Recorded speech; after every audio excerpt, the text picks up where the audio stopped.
දවස් 30ක්ම unlimited Netflix බලන්න. unlimited data pack එකක් මුළු පවුලටම unlimited fun එකක් අරගන්න. අදම active කරගන්න. නව sunlight sakura දැන් දික්කල් පවතින සකුරා මල් සුවඳින්.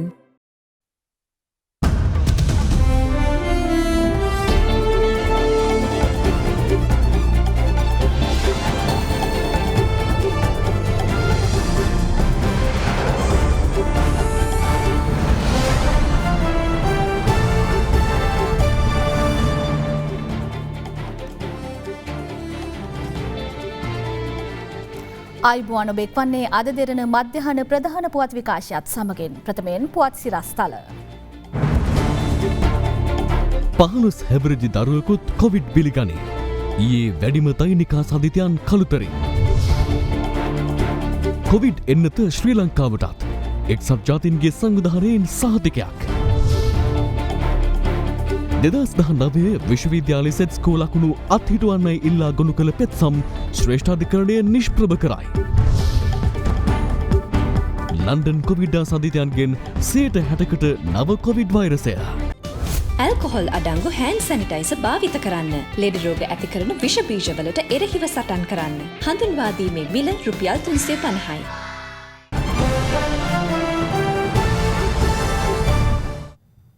කොළඹ IDH රෝහලේ ප්‍රතිකාර ලබමින් සිටි 15 හැවිරිදි පිරිමි දරුවෙකු කොවිඩ් නියුමෝනියා තත්ත්වයේ හේතුවෙන් ජීවිතක්ෂයට පත්ව තිබෙනවා.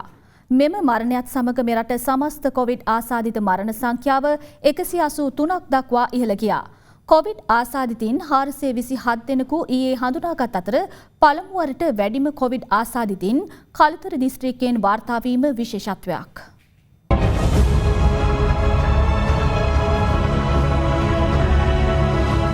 මාර්ගම අපේක්ෂා රෝහලේ ප්‍රතිකාර ලැබමින් සිටි දංකොටුව ප්‍රදේශයේ 15 හැවිරිදි පිරිමි දරුවෙකුට කොවිඩ් වෛරස් ආසාදනයේ වියතයි හඳුනා ගැනීමෙන් පසු කොළඹ IDH රෝහලට මාරු කරවා ඇති අතර එම දරුවා ඊයේ ජීවිතක්ෂයට පත් වුණා. කොවිඩ් නියුමෝනියා තත්ත්වය ලේ විෂවීම සහ උග්‍ර වූ ලියුකේමියාව එම දරුවාගේ මරණයට හේතුවයි. කුරුණුවත්ත ප්‍රදේශයේ පදිංචි 72 හැවිරිදි කාන්තාවක් ඉකුත් 20 වනදා නිවසේදී මිය ගොස් ඇත්තේ කොවිඩ් නියුමෝනියාව හේතුවෙන්. මෙම මරණ දෙකත් සමග මෙරට කොවිඩ් ආසාදිත සමස්ත මරණ සංඛ්‍යාව 183ක් දක්වා ඉහළ ගොස් තිබෙනවා. දිස්ත්‍රික්ක 18කින් කොවිඩ් ආසාදිතයන් 428 දෙනෙකු ඊයේ හඳුනා ගැනුණු අතර පළමු වරට වැඩිම ආසාදිතයන් වාර්තා වුණේ කළුතර දිස්ත්‍රික්කයෙන්. එම ගණන 193ක්. මෙම ආසාදිතයින් අතරින් 160 දෙනෙකුම බණ්ඩාරගම අටුලගම ප්‍රදේශයෙන් හඳුනාගෙන තිබෙනවා. කොළඹ දිස්ත්‍රික්කයෙන් ආසාදිතයන් 101 දෙනෙකු හඳුනාගෙන ඇති අතර වැලිකඩ බන්ධනාගාර රඳුවන් 35 දෙනෙකුද ඒ අතරට අයත්. ත්‍රිකුණාමලය දිස්ත්‍රික්කයෙන් කොවිඩ් ආසාදිතයන් 42 දෙනෙකු ඊයේ වාර්තා වුණා. ඒ අතරින් 12 දෙනෙකු මුතුරු පොලිස් ස්ථානයේ නිලධාරීන්. තවත් දිස්ත්‍රික්ක 15කින් කොවිඩ් ආසාදිතයින් 91 දෙනෙකු හඳුනාගත් අතර පළමු වරට ගම්පහ දිස්ත්‍රික්කයේ සමස්ත ආසාදිතයන් සංඛ්‍යාව 3ක් දක්වා අඩු වී තිබුණා. යනුව මේ දක්වා මෙරටින් වාර්තා වී ඇති සමස්ත කොවිඩ් ආසාදිතයන් ගණන 38000 ඉක්මවා තිබෙනවා. 8576 දෙනෙකු තවදුරටත් ප්‍රතිකාර ලබන අතර සුවය ලැබූ සංඛ්‍යාව 29300ක්.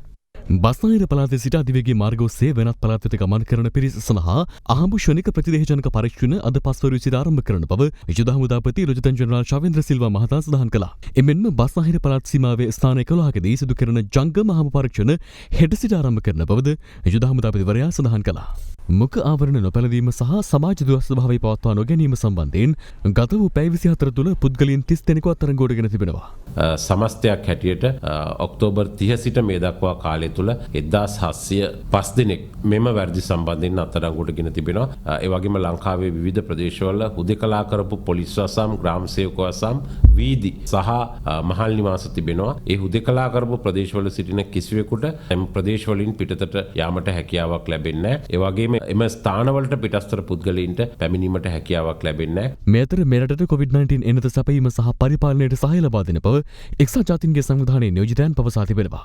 ඒ එක්සත් ජාතීන්ගේ සංවිධානයේ සහ ලෝක සෞඛ්‍ය සංවිධානයේ මෙරට නියෝජිතයන් අග්‍රාමාත්‍ය මහින්ද රාජපක්ෂ මහතා සමග අර්ධේගහ මන්දිරයේදී ඊයේ පැවති විශේෂ හමුවකදී රටවල් කිහිපයක් COVID-19 එනත ලබා දීම ආරම්භ කර ඇති අතර ශ්‍රී ලංකාවට මෙම එනත ලබා දීම සම්බන්ධයෙන් සහතික විය හැකි බවයි එක්සත් ජාතීන්ගේ නියෝජිතවරිය එහිදී පවසා ඇත්තේ.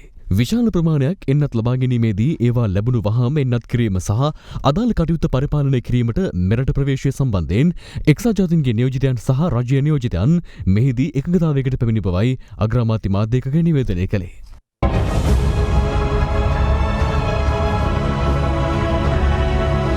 ලංකාවේ පළමුුවරට හඳුන්වා දෙන මැලිපන් විජික්‍රැක. Crunchy veggie. දෙසැම්බර් මාසයේ ගෙවුණු කාලසීමාවේදී ලන්ඩන් නුවරින් වාර්තා වූ ආසාදිතයින්ගෙන් 60%ක්ම එරට පැතිර යන නව කොවිඩ් වෛරසය වැළඳුණු පිරිස් බවට හඳුනාගෙන තිබෙනවා. මේ අතර දකුණු අප්‍රිකාව තුළද මෙතෙක් හඳුනා නොගත් නව කොවිඩ් කාරක වෛරස ප්‍රභේදයක් පැතිර යන බව විදෙස් මාධ්‍ය වාර්තා කළා. VUI 2020 19 නව කොවිඩ් කාරක වෛරස ප්‍රභේදයක් පළමුවරට පසුගියදා එක්සත් රාජධානියෙන් හඳුනාගන්නවා. ගෝලීය වසංගත තත්ත්වයක් නිර්මාණය කළ SARS-CoV-2 වෛරසය විපර්යාසයන් 23කට ලක්ව බිහිව ඇති මෙම නව වෛරස ප්‍රභේදය එහි මූලික වෛරසයට වඩා වැඩි ව්‍යාප්ති ප්‍රවණතාවක්ද දක්වනවා. මෙම නව වෛරස කාණ්ඩය හඳුනාගැනුනේ සියලු කොවිඩ් සීමා මධ්‍යයේ පවා එක්සත් රාජධානියේ කෙන්ට් ප්‍රාන්තයේ ආසාදිතයන් වාර්තාවීම සමීපව නිරීක්ෂණය කිරීමේදී විද්‍යාඥයන්ගේ මතයට අනුව වෛරසයේ පැතිරීමේ හැකියාව 70%ක් තරම් ඉහළ ප්‍රතිශතයක්. මේ සම්බන්ධයෙන් පැවති මාධ්‍ය හමුවකදී අදහස් දැක් වූ එරට ප්‍රධාන විද්‍යා උපදේශක පැට්‍රික් වැලන්ස් පැවසුවේ ගෙවුණු සැප්තැම්බර් මාසයේ පටන් නව වෛරස ප්‍රභේදය එක්සත් රාජධානිය තුළ සංසරණය වෙමින් තිබී ඇති බවයි. දෙසැම්බර් මාසයේ ලන්ඩන් නුවරින් වාර්තා වූ ආසාදිතයන්ගෙන් 60%ක් නව ප්‍රභේදයට අයත් වෛරසයට ගොදුරු වූවන් බවත් ඔහු වැඩිදුරටත් සඳහන් කළා.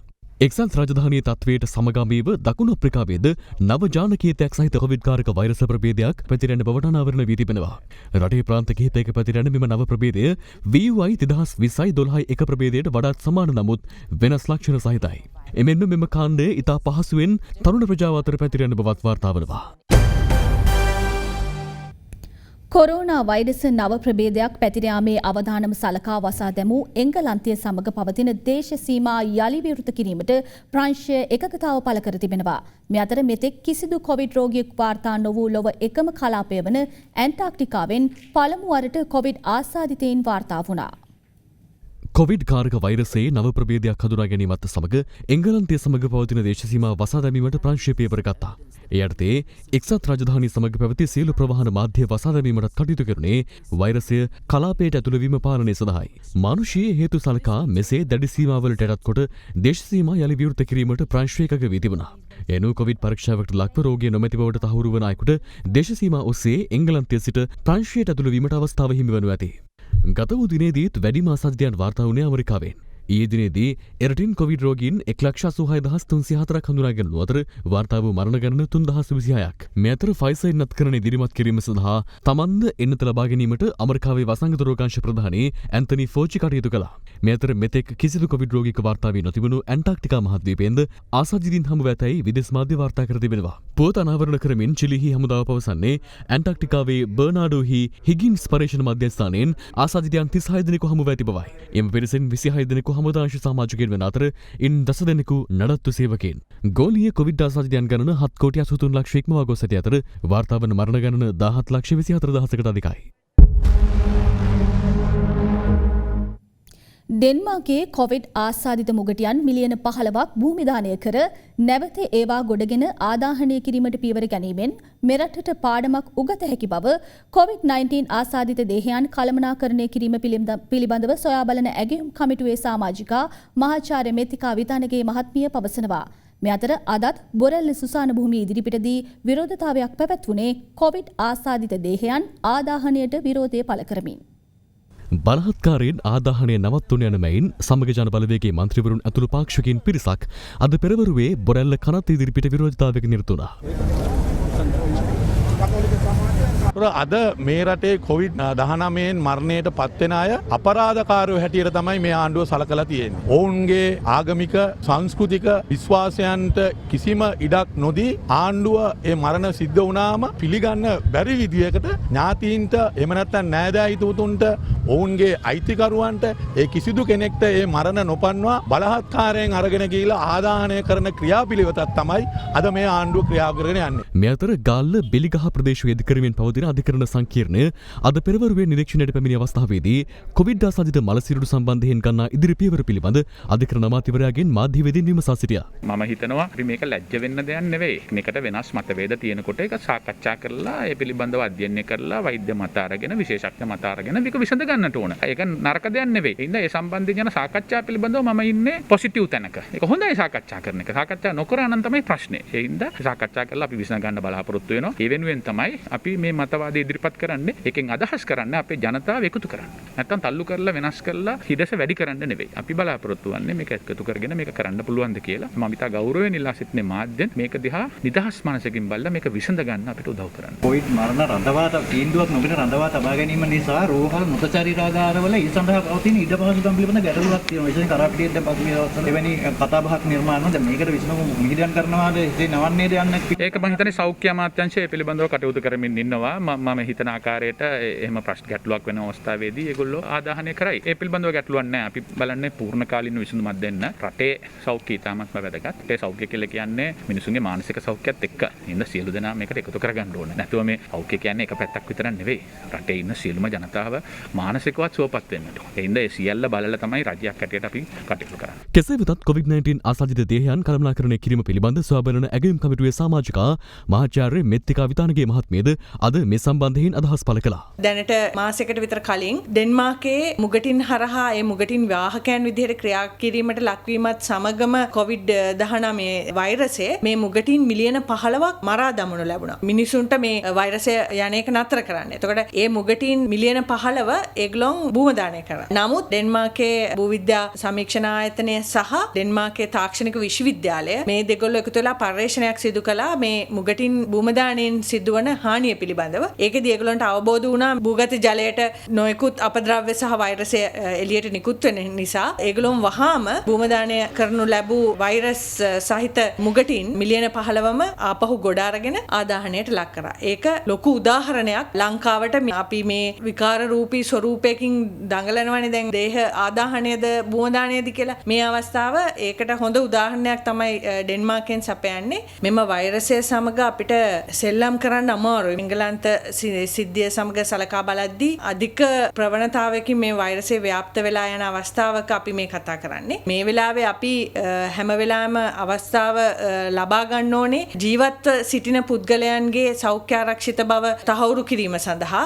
නමුත් දැන් මියගිය අයගේ ගැටලුවක් තමයි අපි හැම වෙලාවෙම මේ ඉස්මතු කරමින් දඟලන්නේ. ඊට වඩා අපි විද්‍යානුකූලව කල්පනා කරන්න ඕන අවස්ථාවක් මේක. මෑතකදී විශ්වවිද්‍යාල ප්‍රතිපාදන කොමිෂන් සභාව විසින් නිකුත් කරන ලද විශ්වවිද්‍යාල ඉසෙඩ් ස්කෝර් කඩයිම් ලකුණු අනුව ඉංජිනේරු සහ භෞතික විද්‍යාපීඨ සඳහා සිසුන් ඇතුළත් කර ගැනීම අත්හිටුවන අතුරු තහනම් නියෝගයක් නිකුත් කරන ලෙස ඉල්ලා ගොනු කළ මූලික අයිතිවාසිකම් පෙත්සම් විභාගයට නොගෙන නිෂ්ප්‍රභ කරන ලෙස ත්‍රිපුද්ගල ශ්‍රේෂ්ඨාධිකරණ විනිසුරු මඩුල්ලේ බහුතර විනිසුරුවරුන් තීන්දුව කර තිබෙනවා. මෙම පෙත්සම් පිළිබඳව සලකා බැලීම ඉකුත් දින 3ක් පුරා සිදු කෙරුණා. විශ්වවිද්‍යාල සෙඩ්ස්කෝ කඩේම් ලකුණු සම්බන්ධයෙන් සිය තීරණය අද ප්‍රකාශයට පත් කළ ත්‍රිපුද්ගල විනිසුරු මඩුල්ලේ සභාපති විනිසුරු බෝන කළු විහාරේ මහතා මෙම පෙත්සම් සියල්ල ත්‍රිපුද්ගල විනිසුරු මඩුල්ලේ බහුතර විනිසුරුවරුන්ගේ එක්කත්වයේ ඇතිව විභාගයට නොගෙන නිෂ්ප්‍රභ කිරීමට තීරණය කර බව දැනුම් දුන්නා. 2019 වසරේදී අධ්‍යයන පොදු සහතික පත්‍ර උසස් පෙළ විභාගයට නව විෂය නිර්දේශාර්ථයේ පෙනී සිට සමත් වූ සිසුන් 42 දෙනෙකු විසින් මෙම පෙත්සම් ගොනු කර තිබෙනවා. විශ්වවිද්‍යාලවලට සිසුන් ඇතුළත් කර ගැනීම සඳහා වන ඉසෙඩ් ලකුණු පසුගියදා ප්‍රකාශ පත් කළ අතර එහිදී නව විෂය නිර්දේශාර්ථයේ පෙනී සිටි සහ පැරණි විෂය නිර්දේශාර්ථයේ පෙනී සිටි සිසුන් ඇතුළත් කර ගැනීම සඳහා වන ඉසෙඩ් ලකුණු අතර විශාල පරතරයක් ඇති බවද ඔවුන් පෙන්වා දී තිබුණා. මේ හේතුවෙන් තමන්ට විශාල අසාධාරණයක් සිදු ඇති බැවින් තම මූලික අයිතිවාසිකම් උල්ලංඝනය වන බවට තීරණය කරන ලෙසත් විෂය නිර්දේශ දෙක සඳහා සමාන වූ සාධාරණ ඉසෙඩ් කඩීම් ලකුණු ප්‍රමාණයක් නිකුත් කරන ලෙසට වගඋත්තරකරුවන්ට නියෝග කරන ලෙස පෙත්සම්කරුවන් සිය පෙත්සම් මගින් ඉල්ලා තිබුණා. දෙවයිනේ උතුරු මැද සහ නැගෙනහිර පළාත්වල දිස්ත්‍රික්කවලට ඉකුත් දින කිහිපයේදී ඇදහැළුණු අධික වර්ෂාව හේතුවෙන් එම දිස්ත්‍රික්කවල මහා මාර්ග ඇතුළු ස්ථාන රැසක් ජලයෙන් යට වී තිබෙනවා. මේ අතර අධික වර්ෂාපතනය හමුවේ කලාවැවේ සොරව් දෙකක් විවෘත කිරීම හේතුවෙන් කලා ඔය දෙපස සිටින ජනතාවට අවධානයෙන් පසුවන ලෙස බලධාරීන් දැනුම් දෙනු ලැබුවා. පොළොන්නරුව දිස්ත්‍රික්කයට පසුගිය දින කිහිපයේදී වාර්තා වූ අධික වර්ෂාපතනය හේතුවෙන් පොළොන්නරුව මඩකලව ප්‍රධාන මාර්ගයේ මනම්පිටියේ කොටලිය ප්‍රදේශයෙන් ජලයෙන් යට වී තිබෙනවා. ඒ දිනේදී අඩි 4ක් දක්වා උසකට මාර්ගයේ ජලයෙන් පිරී ගොස් තිබීම හේතුවෙන් සැහැල්ලු වාහන ධාවනය తాවකාලිකව නවතා දැමුණු අතර අද පෙරවරුවේ සැහැල්ලු වාහන ධාවනය සඳහා මාර්ගය විවෘත කෙරුණා.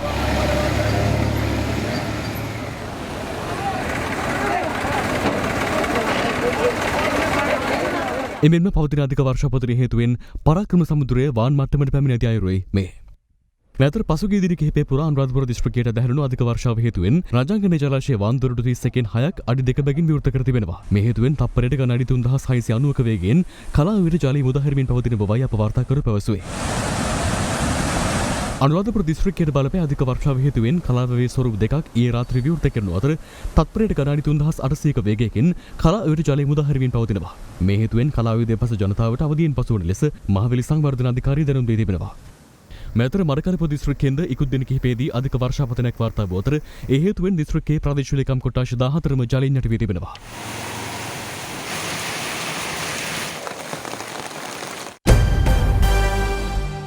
බස්නාහිර පළාතේ කොවිඩ් අවදානම් ප්‍රදේශවල පවත්වනු ලබන මාතෘ සායන සඳහා සහභාගී වන ගැබිණි මව්වරුන්ට වෛරසයෙන් ආරක්ෂා වීම සඳහා අවශ්‍ය දෑත් සේදීමේ පහසුකම් අදාළ මාතෘ සායන තුල ස්ථාපනය කිරීම ඊයේ සිදු කෙරුණා. මනුසත් දෙරණ සහ රේන්කෝ ඒකාබද්ධ ව්‍යාපෘතියක් ලෙස මෙම වැඩසටහන ක්‍රියාත්මකයි. මනුසත් දෙරණ සහ රේන්කෝ ආයතනය එක්ව බස්නාහිර පළාතේ කොවිඩ් අවදානම් ප්‍රදේශවල මාතෘ සායනවල ගැබිණි මව්වරුන්ට වෛරසයෙන් ආරක්ෂා වීම සඳහා අවශ්‍ය දෑත් සේදීමේ පහසුකම් ස්ථාපනය කිරීමේ ව්‍යාපෘතිය යටතේ බෙදා හැරීමට නියමිත උපකරණ මනුසත් දෙරණ වෙත පසුගියදා බාර දුන්නා. ඒ අනුව එම දෑත් සේදීමේ පහසුකම් අදාළ මාතෘ සායන තුල ස්ථාපනය කිරීම ඊයේ සිදු කෙරුණා.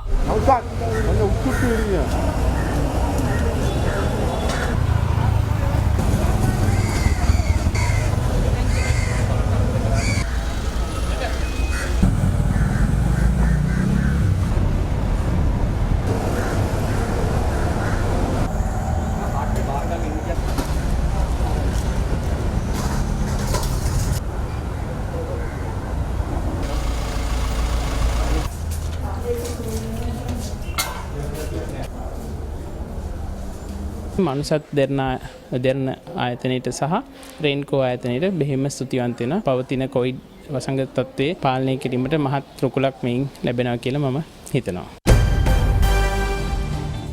ඒත් සමගින් පුවත් විකාශය නිමාවට පත්වනවා. සුබ දවසක්.